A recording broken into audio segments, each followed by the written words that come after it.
जैतापूरच्या विरोधात शिवसेनेनं पुन्हा एकदा आक्रमक पवित्रा घेतलाय। जैतापूर अणुऊर्जा प्रकल्पाच्या विरोधात रत्नागिरीमध्ये शिवसेनेच्या वतीनं गुरुवारी भव्य मोर्चा काढण्यात आला। पोलिसांनी कुवारबाव परिसरात हा मोर्चा अडवला। यावेळी खासदार विनायक राऊत, आमदार राजन साळवे आणि उदय सामंत, जिल्हा प्रमुख राजेंद्र महाडिक यांना अटक करण्यात आली। ओबामांची मर्जी सांभाळताना सरकार कोकण भूमी नष्ट करत असल्याचा आरोप राऊत यांनी यावेळी व्यक्त केला। विशेष म्हणजे राज्यात आणि केंद्रात दोन्हीकडे भाजप आणि शिवसेनेचं सरकार असताना आंदोलन करण्याची वेळ आता शिवसेनेवर आली आहे।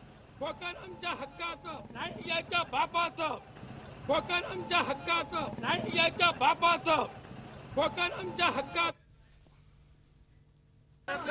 आम्ही हे आंदोलन पूर्व घोषित केलं होतं। आमची प्रामाणिक इच्छा होती की लोकांना स्वतःची जी काय मन की बात आहे ही त्या कंपनीच्या अधिकाऱ्यांना सांगावी, केंद्र सरकारपर्यंत पोहोचवावी।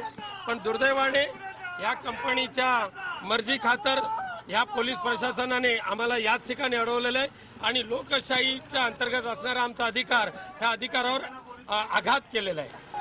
अणुऊर्जा प्रकल्पाला विरोध नाही, परंतु जैतापूरमध्ये आणि कोकणमध्ये नकोय। हा अणुऊर्जा प्रकल्प पंतप्रधानांनी आपल्या गुजरातमध्ये न्यावा आणि तिथे त्याचा सांभाळ करावा। झी 24 तास रहा एक पाऊल पुढे।